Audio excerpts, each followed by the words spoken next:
సంవత్సరంలో వచ్చే ప్రతి ఏకాదశికి ఒక ప్రత్యేకమైన పేరు ఉంటుంది. ఒక్కో ఏకాదశి వెనుక ఒక్కో పురాణ గాథ ఉంటుంది. ఒక్కో ఏకాదశికి ఒక్కో ఆధ్యాత్మిక సందేశం ఉంటుంది. అలాంటి పవిత్రమైన ఏకాదశుల్లో శ్రావణ మాసంలోని కృష్ణపక్ష ఏకాదశిని కామిక ఏకాదశి అని పిలుస్తారు. కానీ అసలు కామిక ఏకాదశి అంటే ఏమిటి? ఈ ఏకాదశి శ్రీ మహావిష్ణువుకు ఎందుకు అంత ప్రీతికరమైనదిగా భావిస్తారు? ఈ రోజున తులసి దళాన్ని విష్ణుమూర్తికి సమర్పిస్తే అంతటి విశేష ఫలితం వస్తుందని పురాణాలు చెబుతున్నాయి. కామిక ఏకాదశి రోజున వెలిగించే ఒక చిన్న దీపానికి కూడా ఎందుకు అంతటి మహిమ ఆపాదించారు? ముఖ్యంగా ఈ ఏకాదశి వెనుక ఉన్న పురాణ రహస్యం ఏమిటి? ఈ రోజు మనం ఈ విషయాలన్నీ కూడా తెలుసుకుందాం. ముందుగా ఏకాదశి అంటే ఏమిటో తెలుసుకోవాలి. చంద్రుని గమనాన్ని ఆధారంగా చేసుకున్న హిందూ కాలమానంలో ప్రతి పక్షంలో 11వ తిథిని ఏకాదశి అంటారు. అంటే శుక్లపక్షంలో ఒక ఏకాదశి, కృష్ణపక్షంలో ఒక ఏకాదశి వస్తాయి. అందుకే సాధారణంగా సంవత్సరంలో 24 ఏకాదశులు ఉంటాయి. అధిక మాసం వచ్చిన సంవత్సరంలో ఈ సంఖ్య మరింత పెరుగుతుంది. భక్తుల దృష్టిలో ఏకాదశి అనేది కేవలం ఆహారం తీసుకోకుండా ఉండే రోజు కాదు. ఇది మనస్సును నియంత్రించుకునే రోజు, ఇంద్రియాలను అదుపులో పెట్టుకునే రోజు, శ్రీ మహావిష్ణువును స్మరించే రోజు. అందుకే ఏకాదశి ఉపవాసానికి ఎంతో ప్రాధాన్యత వచ్చింది. ఇప్పుడు శ్రావణ మాసంలోని కృష్ణపక్ష ఏకాదశి విషయానికి వస్తే దానినే కామిక ఏకాదశి అని పిలుస్తారు. పురాణ సాంప్రదాయం ప్రకారం ఈ రోజున శ్రీ మహావిష్ణువును శంఖం, చక్రం, గదాధారి రూపంలో భక్తితో పూజించడం ఎంతో పుణ్యమని చెప్తారు. ధూపం, దీపం, నైవేద్యం, పుష్పాలు, ముఖ్యంగా తులసి దళం ఇవన్నీ సమర్పిస్తూ శ్రీహరిని ఆరాధించడం కామిక ఏకాదశి పూజలో ముఖ్యమైన భాగంగా చెప్పబడింది. అయితే ఇక్కడే ఒక గొప్ప రహస్యం దాగి ఉంది. శ్రీ మహావిష్ణువుకు బంగారం కంటే, వజ్ర వైడూర్యాల కంటే, ఖరీదైన ఆభరణాల కంటే తులసి దళమే ఎందుకు ఎంతో ప్రీతికరమైనదిగా భావిస్తారు? పురాణాల్లో దీనిని ఒక అద్భుతమైన ఆధ్యాత్మిక అర్థంగా అనిపిస్తుంది. తులసి అంటే భక్తికి ప్రతీక. మన దగ్గర ఎంత ధనం ఉంది అన్నది దేవుడికి ముఖ్యమైనది కాదు. మన దగ్గర ఉన్నదాన్ని ఎంతో భక్తితో సమర్పిస్తున్నామన్నదే ముఖ్యమైన సందేశాన్ని తులసి దళ సమర్పణ మనకు గుర్తు చేస్తోంది. పద్మపురాణంలోని కామిక ఏకాదశి అధ్యాయంలో కూడా విష్ణువుకు తులసి దళాలతో చేసే పూజకు గొప్ప ప్రాధాన్యత ఇవ్వబడింది. తులసి దళంతో చేసే భక్తిపూర్వక పూజను అనేక విలువైన వస్తువులతో చేసే పూజ కంటే ఎంతో గొప్పదిగా వర్ణిస్తుంది. ఇప్పుడు కామిక ఏకాదశి పురాణ కథలోకి వెళ్దాం. ఒకప్పుడు దేవర్షి నారదుడు భీష్మ పితామహుని దగ్గరికి వెళ్ళాడు. నారదుడు అడిగాడు, పితామహ, శ్రావణ మాసంలో వచ్చే కృష్ణపక్ష ఏకాదశి ఏది? దాని పేరు ఏమిటి? దాన్ని ఎలా ఆచరించాలి? ఆ రోజున ఎవరిని పూజించాలి? ఆ వ్రతాన్ని ఆచరించడం వల్ల కలిగే ఫలితం ఏమిటి? అప్పుడు భీష్మ పితామహుడు నారదుడికి ఇలా వివరించడం ప్రారంభించాడు. నారద, శ్రావణ మాసంలోని కృష్ణపక్ష ఏకాదశిని కామిక ఏకాదశి అంటారు. ఈ ఏకాదశి మహిమను వినడం కూడా ఎంతో పుణ్యమని పురాణ సాంప్రదాయం చెబుతుంది. ఈ రోజున భక్తితో శ్రీ మహావిష్ణువును పూజించాలి, ఉపవాసం ఉండాలి, వీలైనంత వరకు భగవంతుని నామస్మరణ చేయాలి. రాత్రి వేళ జాగరణ చేసి దీపారాధన చేయడం కూడా పవిత్రమైన ఆచారంగా చెప్పబడింది. అక్కడితో భీష్ముడు ఆగలేదు. కామిక ఏకాదశి మహిమను వివరిస్తూ శ్రావణ మాసంలో భక్తితో శ్రీ మహావిష్ణువును ఆరాధించడం ఎంతో గొప్ప ఫలితాన్ని ఇస్తుంది అని చెప్పాడు. ఇక్కడ ఒక విషయం మనం అర్థం చేసుకోవాలి. పురాణాలు ఒక ఆధ్యాత్మిక విషయాన్ని గొప్పగా చెప్పడానికి పెద్ద పెద్ద ఉపమానాలు ఉపయోగిస్తారు. గంగా స్నానం, తీర్థయాత్రలు, దాన ధర్మాలు, యజ్ఞాలు, వీటితో పోల్చుతూ కామిక ఏకాదశి భక్తిని ప్రశంసిస్తాయి.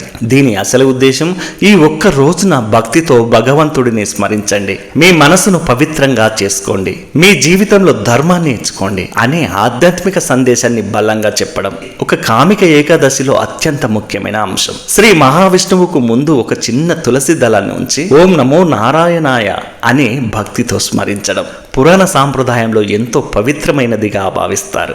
ఎందుకంటే దేవుడికి మనం ఇచ్చేది వస్తువు కాదు, మన భక్తిని సమర్పిస్తాం, మన అహంకారాన్ని సమర్పిస్తాం, మన కోరికను సమర్పిస్తాం, మన బాధను సమర్పిస్తాం. అందుకే చిన్న తులసి దళం కూడా భక్తితో సమర్పించినప్పుడు ఎంతో విలువైనదిగా మారుతుంది.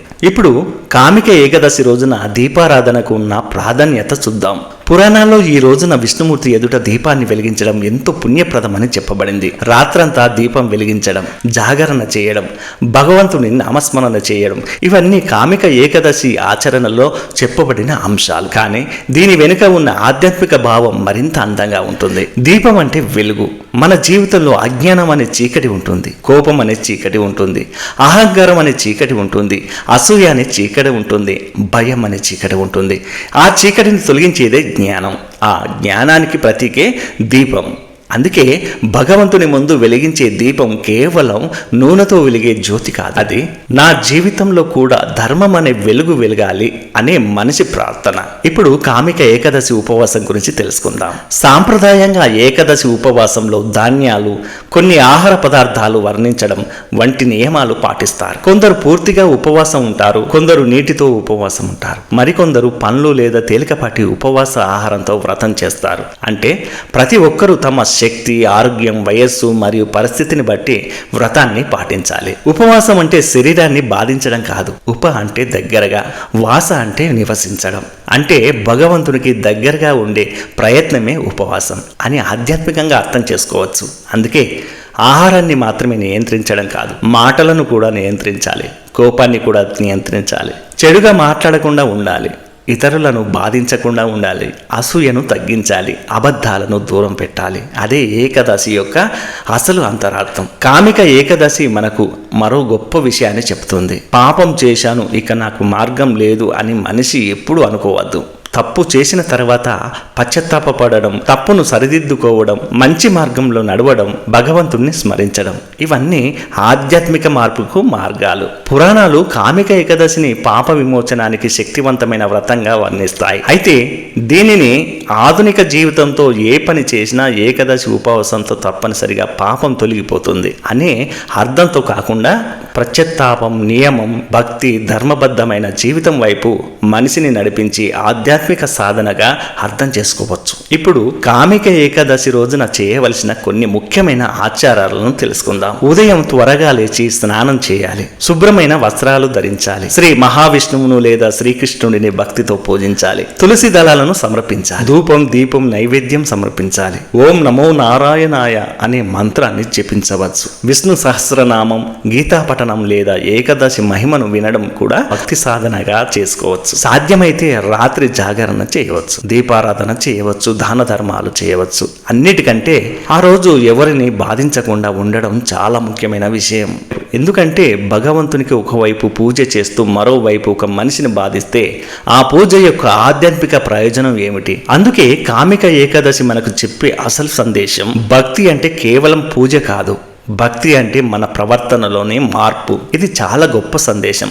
ఇప్పుడు కామిక ఏకాదశి రోజున చేయకూడని విషయాలు కూడా తెలుసుకుందాం. అవసరం లేని కోపం వద్దు, అబద్ధాలు వద్దు, ఇతరులను అవమానించడం వద్దు, చెడుగా మాట్లాడడం వద్దు, సాధ్యమైనంత వరకు హింసకు దూరంగా ఉండాలి, అనవసరమైన భోగాలను దూరంగా ఉంచాలి, మనసును ప్రశాంతంగా ఉంచాలి, భగవంతుడి నామస్మరణ చేయాలి.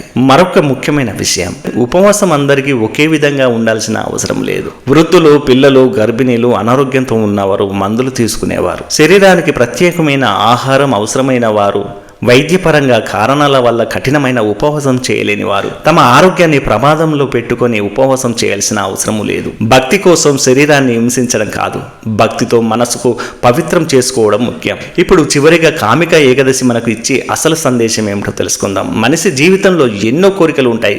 ధనం కావాలి, ఆరోగ్యం కావాలి, కుటుంబంలో సుఖశాంతులు కావాలి, పిల్లలు అభివృద్ధి చెందాలి, వ్యాపారం బాగుండాలి, ఉద్యోగం ఎదగాలి.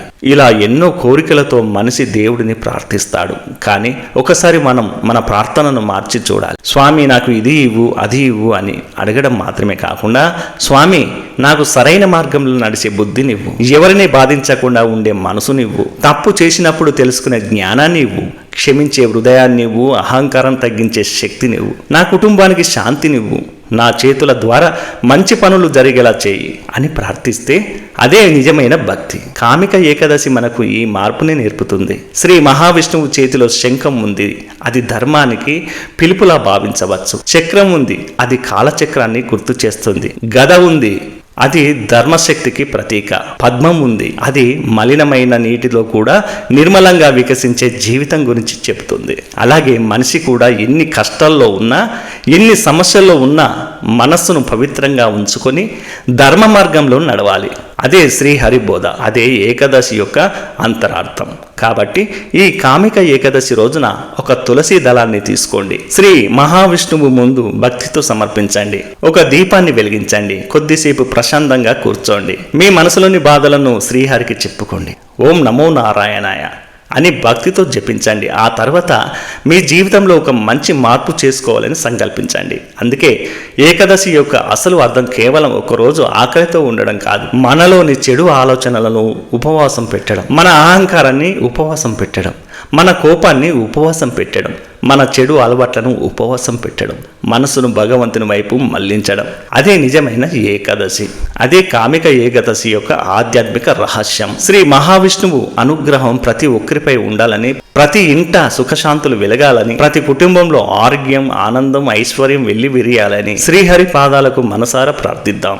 ఓం నమో నారాయణాయ, ఓం నమో నారాయణాయ. శ్రీమన్నారాయణుని కృప మీ కుటుంబంపై ఎల్లప్పుడూ ఉండాలని కోరుకుంటూ మీ అందరికీ కామిక ఏకాదశి శుభాకాంక్షలు. ఈ వీడియోను లైక్ చేయండి, షేర్ చేయండి. ఛానల్కి కొత్తగా వచ్చిన వారైతే వెంటనే సబ్స్క్రైబ్ చేయండి. జై శ్రీమన్నారాయణ అని కామెంట్ చేయండి. మరో అద్భుతమైన వీడియోతో మళ్ళీ కలుస్తాను. నమస్తే, మీ గణేశ్వర్ వెంగళ.